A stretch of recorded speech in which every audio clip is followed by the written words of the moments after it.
Hi everyone, I'm Miss Mary Beth. I'm the Youth Services Librarian at Ingalls Memorial Library here in Ringe. And I'm here today for Armchair Adventures. That's our series where every day I read a little bit of a book to you and eventually we finish a whole book. And on Friday, we finished our first book. We read The Wizard of Oz together. I had a lot of fun reading that.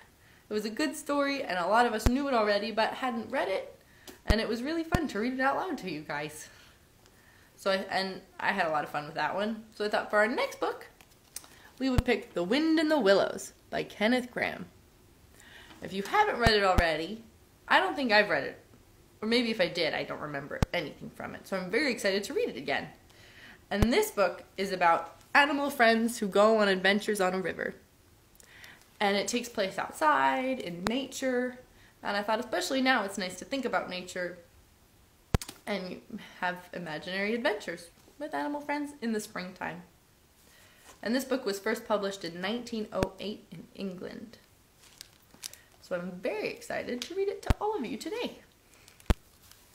And our first chapter is called The Riverbank. There's our friend. He's getting started on spring cleaning. The mole had been working very hard all the morning, spring cleaning his little home, first with brooms, then with dusters, then on ladders and steps and chairs, with a brush and a pail of whitewash, till he had dust in his throat and eyes and splashes of whitewash all over his black fur. He had an aching back and weary arms. Spring was moving in the air above and in the earth below and around him, penetrating even his dark and lowly little house, with its spirit of divine discontent and longing. It was a small wonder, then, that he suddenly flung down his brush on the floor, said, "Bother," and "Oh, blow," and also, "Hang spring cleaning," and he bolted out of the house without even waiting to put on his coat. Something above was calling him imperiously, and he made for the steep little tunnel which answered, in his case, to the gravelled carriage drive owned by animals whose residences are nearer to the sun and air. So he scraped and scratched and scrabbled and scrooged, and then he scrooged again and scrabbled and scratched and scraped, working busily with his little paws and muttering to himself, "Up, up we go, up," till at last, pop! His snout came out into the sunlight, and he found himself rolling in the warm grass of a great meadow. I think he was tired of his underground home. "This is fine," he said to himself. "This is much better than whitewashing."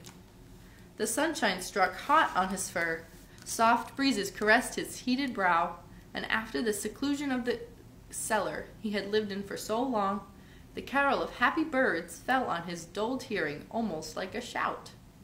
Jumping off all of his 4 legs at once, in the joy of living and the delight of spring without its cleaning, he pursued his way across the meadow till he reached the hedge on the further side. That's how I feel in the sun sometimes. It's so nice in the spring. "Hold up," said an elderly rabbit at the gap. "Sixpence for the privilege of passing by the private road." He was bowled over in an instant by the impatient and contemptuous mole, who trotted along the side of the hedge, chaffing the other rabbits as they peeped hurriedly from their holes to see what the noise was about. onion sauce," he remarked jeeringly, and the mole was gone before they could think of a thoroughly satisfactory reply. Then they all started grumbling at each other. "How stupid you are! Why didn't you tell... Well, why didn't you... You might have reminded him..." And so on, in the usual way. But, of course, it was then much too late, as is always the case. It all seemed too good to be true. Hither and thither through the meadows, the mole rambled busily, along the hedgerows, across the copses, finding everywhere birds building, flowers budding, leaves thrusting, everything happy and progressive and occupied. And instead of having an uneasy conscience prickling him and whispering, "Whitewash, spring cleaning," he somehow could only feel how jolly it was to be the only idle one among all these busy citizens. After all, the best part of a holiday is perhaps not so much to be resting yourself as to see all the other fellows busy working. He thought his happiness was complete when, as he meandered aimlessly along, Suddenly, he stood by the edge of a full-fed river. Never in his life had he seen a river before.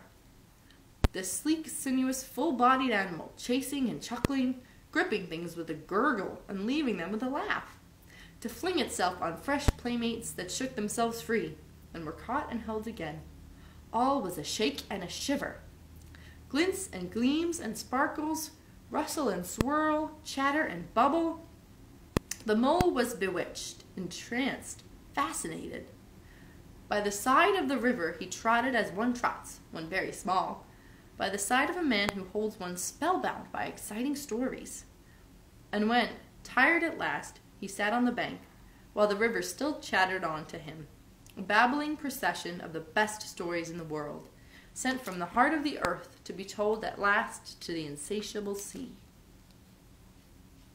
As he sat on the grass and looked across the river, a dark hole in the bank opposite, just above the water's edge, caught his eye. And dreamily he fell to considering what a nice snug dwelling place it would make for an animal with few wants and fond of a happy riverside residence, above flood level and remote from noise and dust. As he gazed, something bright and small seemed to twinkle down in the heart of it, vanished, and twinkled once more like a tiny star. But it could hardly be a star in such an unlikely situation, and it was too glittering and small for a glowworm. Then, as he looked, it winked at him. And so declared itself to be an eye, and a small face began gradually to grow up around it, like a frame around a picture. It was a brown little face, with whiskers. A grave, round face, with the same twinkle in its eye that had first attracted his notice. Small, neat ears and thick, silky hair. It was the water rat! Then the two animals stood and regarded each other cautiously. "Hello, Mole," said the water rat. "Hello, Rat," said the mole. "Would you like to come over?" inquired the rat presently. "Oh, it's all very well to talk," said the mole rather pettishly, his being new to a river and riverside life in its ways.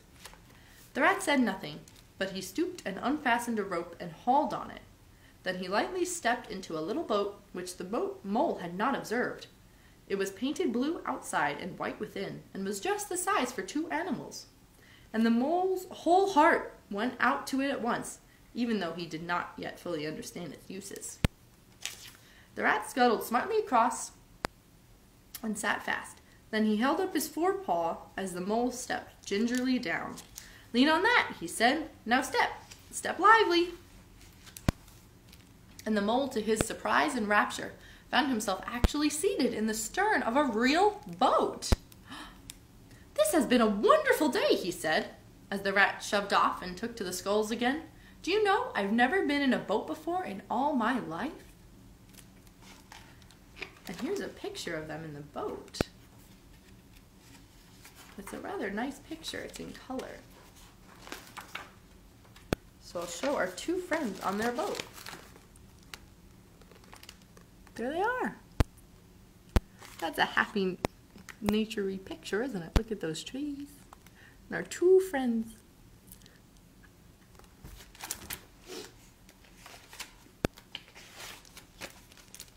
"What?" cried the rat. What have you been doing then?" "Is it so nice as all that?" asked the mole shyly, though he was quite prepared to believe it as he leaned back on his seat and surveyed the cushions, the oars, the rowlocks, and all the fascinating things in the boat. And he felt the boat sway lightly under him. "Nice? It's the only thing," said the water rat solemnly, as he leaned forward for his stroke. "Believe me, my young friend, there is nothing, absolutely nothing, half so much as worth doing as simply messing about in boats. Simply messing," he went on dreamily. "Messing about in boats." "Look ahead, Rat!" cried Mole suddenly. It was too late.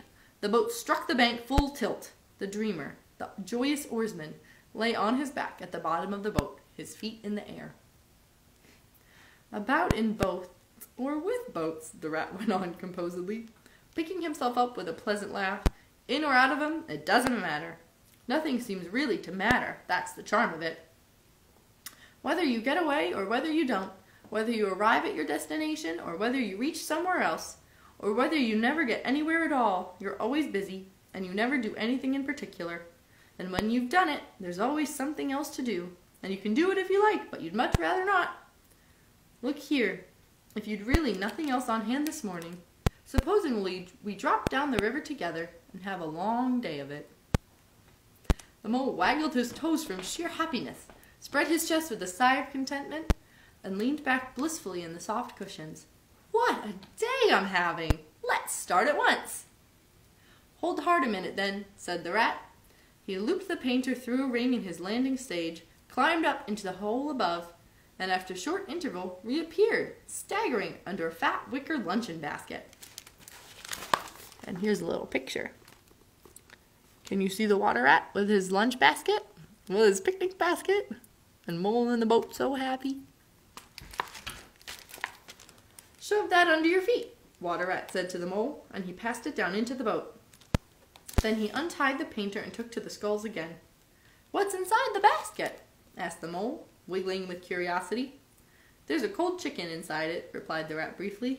Cold tongue, cold ham, cold beef, pickled gherkins, and French rolls, watercress, and widge-spotted meat, ginger beer, lemonade, soda water.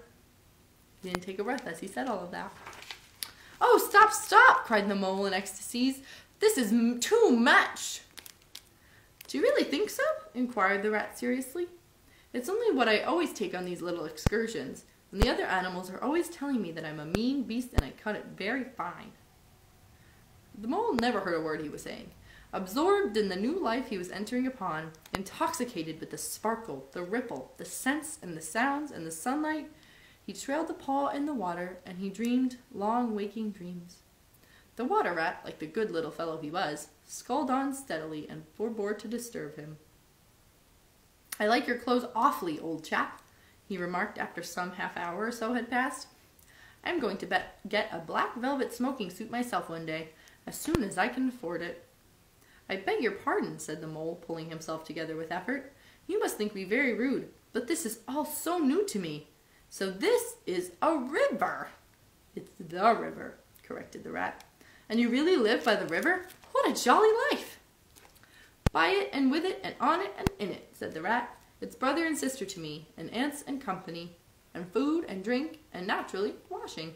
It's my world and I don't want any other. What it hasn't got is not worth having, and what it doesn't know is not worth knowing. Lord, the times we've had together! Whether in winter or summer, spring or autumn, it's always got its fun and excitements. When the floods are on in February, and my cellars and basement are brimming with drink that's no good to me, and the brown water runs by my best bedroom window, or again when it all drops away and shows patches of mud and smells like plum cake, and the rushes and weed clog the channels, and I can potter about dry shod over most of the bed of it and find fresh food to eat, and things careless people have dropped out of boats. But isn't it a bit dull at times? The mole ventured to ask. Just you and the river, and no one else to pass a word with? No one else to... Well, I mustn't be hard on you, said the rat. You're new to it, and of course you don't know. The bank is so crowded nowadays that many people are moving away altogether. Oh no, it isn't what it used to be at all. Otters, kingfishers, dab chicks, moorhens, all of them about all day long, and always wanting to do something. It's as if a fellow had no business of his own to attend to. What lies over there? Asked the mole, waving a paw towards a background of woodland that darkly framed the water meadows on either side of the river. On one side of the river? That's just the wild wood, said the rat. We don't go there very much, we river bankers. Aren't they very nice people in there? Said the mole, a trifle nervously. Well, replied the rat, let me see. The squirrels are all right, and the rabbits, some of them, but rabbits are a mixed lot. And then there's Badger, of course. He lives right in the heart of it. Wouldn't live anywhere else either, if you paid him to do it. Dear old Badger. Nobody interferes with him. They'd better not, he added significantly. Why, who should interfere with him? Asked the mole. Well, of course, there are others, explained the rat, in a hesitating sort of way. Weasels and stoats and foxes and so on. They're all right in a way. I'm very good friends with them. Pass the time of day when we meet and all that.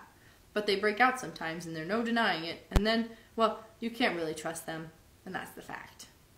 The mole knew well that it was quite against animal etiquette to dwell on possible trouble ahead, or even to allude to it, so he dropped the subject. "And beyond the wild wood again?" he asked, "where it's all blue and dim, and one sees what may be hills, or perhaps they mayn't, and something like the smoke of towns, or it's only the cloud drift?" "Beyond the wild wood comes the wide world," said the rat. "And that's something that doesn't matter either to you or me. I've never been there, and I'm never going, nor you either, if you've got any sense at all. Don't ever refer to it again, please. Now then, here's our backwater at last, where we're going to lunch." Leaving the main stream, they now passed into what had seemed at first like a little landlocked lake. Green turf sloped down either side, brown snaky tree roots gleamed below the surface of the quiet water, while ahead of them the silvery shoulder and foamy tumble of a weir, arm in arm with a restless dripping mill wheel that held up in its turn a grey gabled mill house, filled the air with a soothing murmur of sound, dull and smothery, yet with little clear voices speaking up cheerfully out of it at intervals. It was so very beautiful that the mole could only hold up 4 paws and grasp, "Oh my! Oh my!" The rat brought the boat alongside the bank, tied it down, and helped the still awkward mole safely ashore, and swung out the luncheon basket. The mole begged a favor to be allowed to unpack it all by himself, and the rat was very pleased to indulge him, and to sprawl at full length on the grass and rest, while his excited friend shook out the tablecloth and spread it, took out all the mysterious packets one by one, and arranged their contents in due order, still gasping, "Oh my! Oh my!" at each fresh revelation. When all was ready, the rat said, "Now, pitch in, old fellow!" And the mole was indeed very glad to obey, for he had started his spring cleaning at a very early hour that morning, as people will do, and he had not paused for bite or sup. He had been through a very great deal since that distant time, which now seemed so many days ago.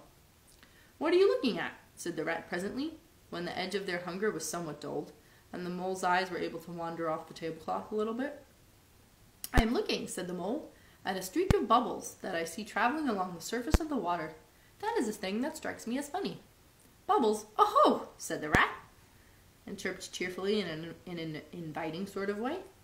A broad glistening muzzle showed itself above the edge of the bank, and the otter hauled himself out and shook the water from his coat. "Greedy beggars," he observed, making for the provender. "Why didn't you invite me, Ratty?" "This was an impromptu affair," explained the rat. "By the way, this is my friend Mole." "I'm proud, I'm sure," said the otter, and the 2 animals were friends forthwith. "Such a rumpus everywhere," continued the otter. "All the world seems to be out on the river today. I came up this backwater to try and get a moment's peace, and then stumbled upon you fellows. At least, I beg pardon, I don't exactly mean that, you know." There was a rustle behind them, proceeding from a hedge wherein last year's leaves still clung thick, and a stripy head, with high shoulders behind it, peered forth on them. "Come on, old badger," shouted the rat. The badger trotted forward a pace or 2, then grunted, company, and turned his back and disappeared from view. He a grouchy otter, a grouchy badger. "That's just the sort of fellow he is," observed the rat. "Simply hates society. Now we shan't see any more of him today. Well, tell us who's out on the river, Otter?" "Toad's out, for one," replied the otter, "in his brand new wager boat. New togs, new everything." The 2 animals looked at each other and laughed. "Once it was nothing but sailing," said the rat. "Then he tired of that and took to punting. Nothing would please him but to punt all day and every day, and a nice mess he made of it. Last year it was houseboating, and we all had to go and stay with him in his houseboat and pretend we liked it. He was going to spend the rest of his life in a houseboat. It's all the same whatever he takes up. He gets tired of it and starts on something fresh." "Such a good fellow, too," remarked the otter reflectively. "But not stability, especially in a boat." From where they sat they could get a glimpse of the main stream across the island that separated them. And just then a wager boat flashed into view, the rower, a short, stout figure, splashing badly and rolling a good deal, but working his hardest. The rat stood up and hailed him, but Toad, for it was he, shook his head and settled sternly back to work. And here's our Toad. He's going along. He's trying his best.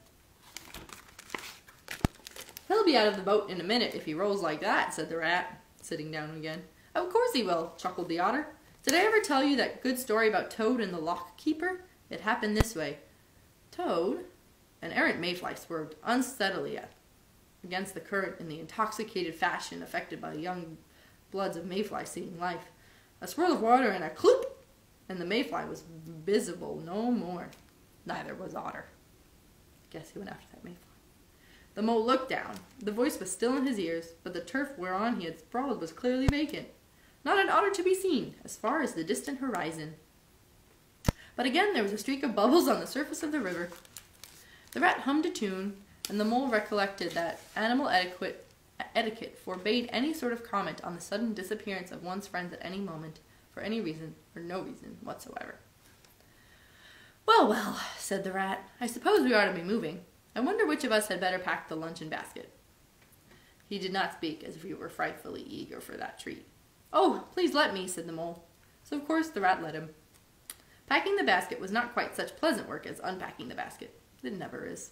But the mole was bent on enjoying everything, and although just when he had gotten the basket packed and strapped up tightly, he saw a plate staring up at him from the grass. And when the job had been done again, the rat pointed out a fork which anybody ought to have seen. And last of all, behold, the mustard pot, which he had been sitting on without knowing it. Still, somehow, the thing got finished at last, without much loss of temper. The afternoon sun was getting low as the rat strolled gently homewards in a dreamy mood, murmuring poetry things over to himself, and not paying much attention to Mole.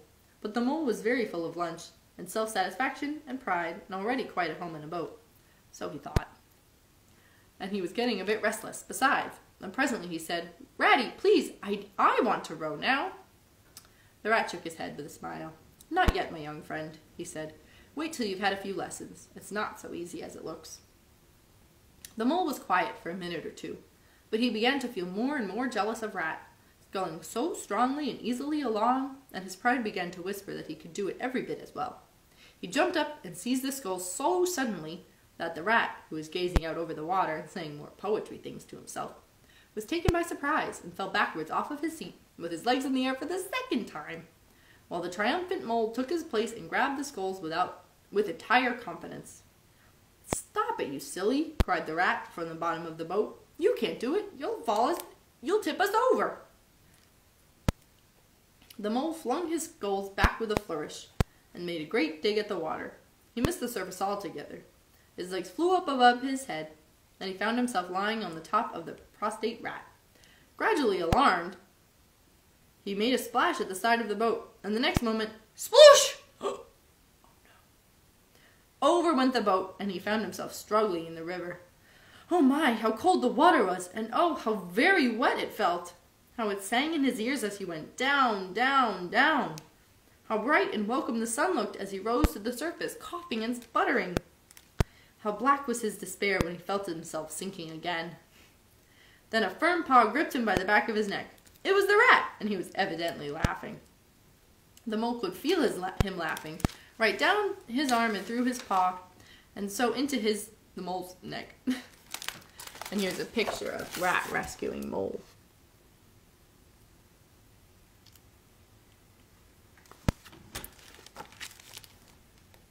The rat got a hold of a skull and shoved it under the mole's arm, and he did the same by the other side of him, and, swimming behind, propelled the helpless animal to shore, hauled him out, and set him down on the bank, a squashy, pulpy lump of misery.